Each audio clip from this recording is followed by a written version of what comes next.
আমি তো এনসিপিকে যত দেখছি তত আশ্চর্য হচ্ছি এবং আমার যে পলিটিক্যাল যে ধ্যান ধারণা ছিল এনসিপি সম্পর্কে এটা আমার কাছে মনে হচ্ছে আই এম রং।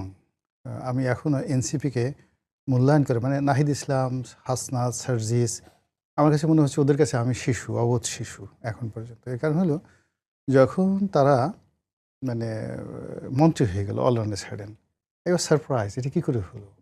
তো হ্যাঁ, খুব হলো। এরপরে আবার যখন তারা একটা পূর্ণ মন্ত্রীর পদ ছেড়ে দিয়ে একটা দল করলো, তখন আমি মনে হলাম কেন এই কাজটা করলো, মন্ত্রী এত সুন্দর একটা পদ এটা ছেড়ে দিয়ে আবার রাজনৈতিক দল করলো। তারপর যখন আবার নির্বাচনে দাঁড়ালো আমিও শান্তির মতো মনে করলাম একটাও পাশ করবে না, মাই গড তারা সবাই পাশ করে আসলো। আবার পাশ করার পর মনে হলো যে তারা জামাতে বিলীন হয়ে গেছে, জামাতের বাইরে তাদের কোনো হবে না। এখন তাদের নড়াচড়া দেখে মনে হচ্ছে যে তারা অতীতের যে কোনো সময় আসছে এখন তারা শক্তিশালী। এখন সব রাষ্ট্রদূতরা আবার তাদের সাথে গিয়ে দেখা সাক্ষাৎ করছে, বিভিন্ন লোক জামাতে যোগদান না করে এনসিপিতে যোগদান করছে। আমার কাছে মনে হয় এদের সঙ্গে জিন আছে, বড় 10-12টা জিন আছে।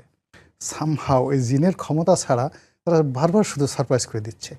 আমি এত চেষ্টা করে জিন ছাড়া এই যে মার্কিন রাষ্ট্রদূত গিয়ে তার অফিসে গিয়ে দেখা করলো, বড় একটা কূটনীতিবিদ তাদের সাথে দেখা করলো। এরপরে যখন নাহিদ ইসলাম সামনে যায় ও তাকে দেখে মনে হয় কিছুই বুঝে না, কিন্তু যখন কথা বলে ও মাই গড সুন্দর সুন্দর কথা বের হয় তার সামনে।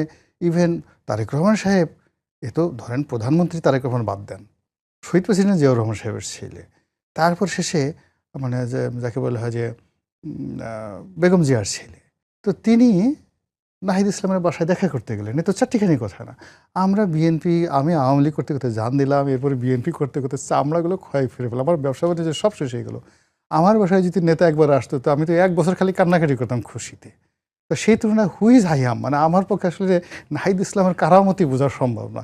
এর সাথে অ্যাটলিস্ট 1 ডজন জিন আছে এবং বড় বড় পাওয়ারফুল জিন আছে। ওই জিন দিয়ে, ও চালান দিয়ে একবার জামাতের আমিরকে পাগল বানাই ফেলে, আর একবার তারেক রহমান সাহেবকে পাগল বানাই ফেলে, আবার সালাউদ্দিন সাহেবকে পাগল বানাই ফেলে। এখন এই এমন করে রাষ্ট্রদূতকে পাগল বানাই ফেলে। এই যে কি করতেছে, মিনিমাম আমার কাছে মনে হচ্ছে রাজনীতিতে এনসিপি এখন যা করছে 1 ডজন বড় বড় জিন আছে।